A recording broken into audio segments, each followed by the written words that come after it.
امپراتوری روم قسمت چهارم. این قسمت سقوط امپراتوری بیزانس. روم شرقی را پس از سقوط روم غربی در قرن پنجم امپراتوری بیزانس مینامند. بیزانس در قرن هفتم زبان رسمی کشور خود را یونانی اعلام کرد. کنستانتین اول شهر بیزانتیوم را گسترش داد، در آن دژهای عظیمی ساخت، سپس نام خود را بر آن نهاده و آن را پایتخت امپراتوری روم اعلام کرد. برخی این شهر را روم ثانی می‌دانند. شهر کنستانتین از سوی محل تلاقی بالکان و آسیای صغیر است و از سوی دیگر واقع در کرانه تنگه بوسفور بود که شامل شمال دریای مرمر و تنگه داردانل نیز میشد. این آبراه محل اتصال دریای سیاه با دریای اژه بود. دریای اژه از یک سو به دریای مدیترانه راه داشت، علاوه بر آن این آبراه اروپا را از آسیا جدا می ساخت.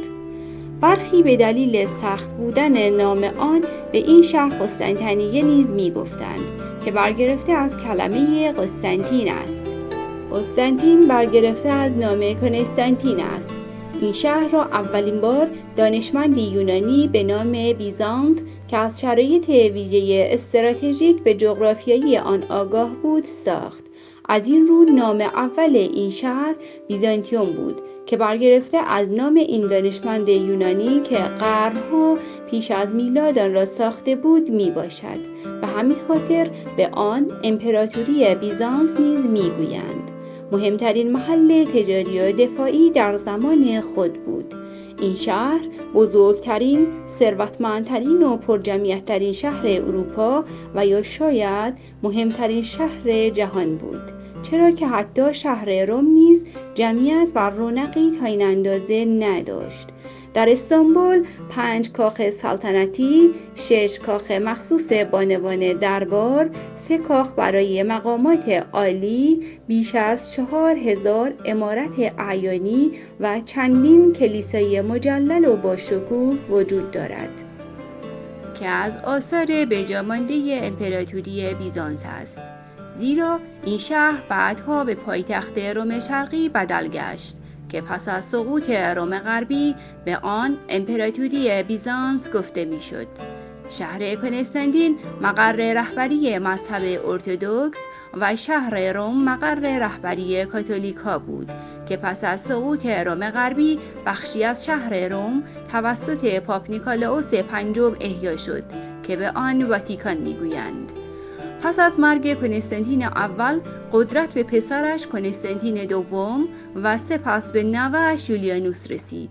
یولیانوس کافر بود، لذا مسیحیان را محدود کرده و کوشید تا ملحدان و پیروان ادیان ایزئیس و میترائیسم را تقویت کرده مجددا سر کار بیاورد که پس از 18 ماه حکومت در نبردی به دست ایرانیان به قتل رسید. برعکس روم غربی که کشاورزی ضعیفی داشت، چنانچه حتی از کشاورزی قرون وسطایی نیز عقب افتاده تر بود، امپراتوری بیزانس کشاورزی بسیار قوی و پرمحصولی داشت. علاوه بر این، مصنوعات فلزی عالی، پارچه، جواهرات و سایر اقلام به وفور تولید می‌شد. برخلاف روم غربی که تمام ثروت و توجه خود را در شهر روم متمرکز کرده بود، باعث شد تا پایان شهر روم پایان امپراتوری روم غربی باشد و ژرمنان توانستند با فتح روم به این امپراتوری خاتمه دهند. در روم شرقی شهرهایی مانند اسکندریه واقع در مصر کنونی و انطاکیه در سوریه کنونی وجود داشت که از لحاظ اهمیت با پایتخت در رقابت بود. بنابراین پایان یک شهر نمیتوانست به معنای سقوط روم شرقی باشد. به گفته اوستراگورسی، کتاب‌های دانشمندان بزرگی که با سقوط روم غربی در اروپای غربی ناپدید گشته بود، در کتابخانه‌های روم شرقی باقی ماند و خوراک فکری رنسانس در اروپا گشت. این کتاب‌های دانشمندانی چون ارسطو، افلاطون، سوفوکل، ویرژیل و اوید یکی از مهمترین عناصر در رقم زدن عصر نوزایی که قرنها بعد رخ داد بودند. پس از آنکه در سال 568 میلادی قبایل لومباردی از شمال به روم حمله ور شدند تا مرزهای آفریقای رومیان پیش رفتند، دولت عثمانی فرصت را غنیمت شمرد تا به روم شرقی حمله ور شود. همانطور که گفته بودم برای نابودی بیزانس میبایست 3 شهر سقوط میکردند که کاری بسیار زمانبر بود. از این رو عثمانی‌ها ابتدا سالها درگیر نبرد برای فتح انطاکیه و اسکندریه بودند که بالاخره موفق به فتح آن 2 شهر شدند. در نهایت در سال 1453 میلادی حکومت مسلمان عثمانی به فرماندهی سلطان محمد خان موفق به فتح کنستانتین پایتخت امپراتوری بیزانس شدند. این پایان بیزانس و امپراتوری روم بود.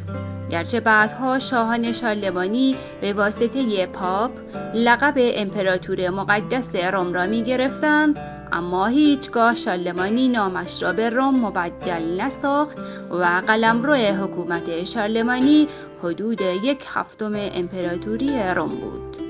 در آن زمان کنستانتین 11 بر تخت امپراتوری نشسته بود که شکست سهمگینی از عثمانی خورد و به آخرین امپراتور بیزانس و روم تبدیل شد.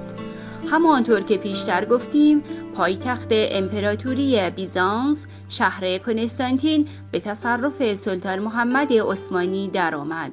سلطان محمد نام شهر کنستانتین را به اسلامبول تغییر داد که بعدها این نام را استانبول خواندند. با حمله عثمانی باری دیگر علم دانشمندان یونانی با جهان اسلام پیوندی عمیق خورد. امپراتوری بیزانس مانند یونان باستان سدی محکم بر سر راه ایرانیان و عثمانی‌ها برای تسخیر غرب اروپا بود.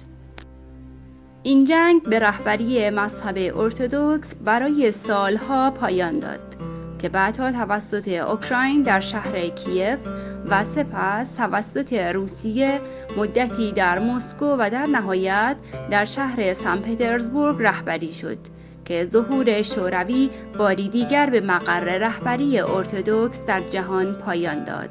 پس از آن دیگر هیچ شهری به عنوان مقر رهبری ارتدوکس شناخته نشد. بیشتر بدانید. اولین نبرد بین متفقین عثمانی در جزیره اروپایی به نام گالیپولی رخ داد. پس از شکست متفقین در نبرد گالیپولی در جنگ جهانی اول، بریتانیا تصمیم گرفت به تحریک اعراب شبه جزیره عربستان بپردازد تا از پشت سر به امپراتوری عثمانی حمله کنند. بالاخره متفقین موفق به کسب پیروزی شدند. عثمانی که شکست را پذیرفته بود، تقاضا داشت تا شهر اسلامبول را در مرزهای خود نگه دارد.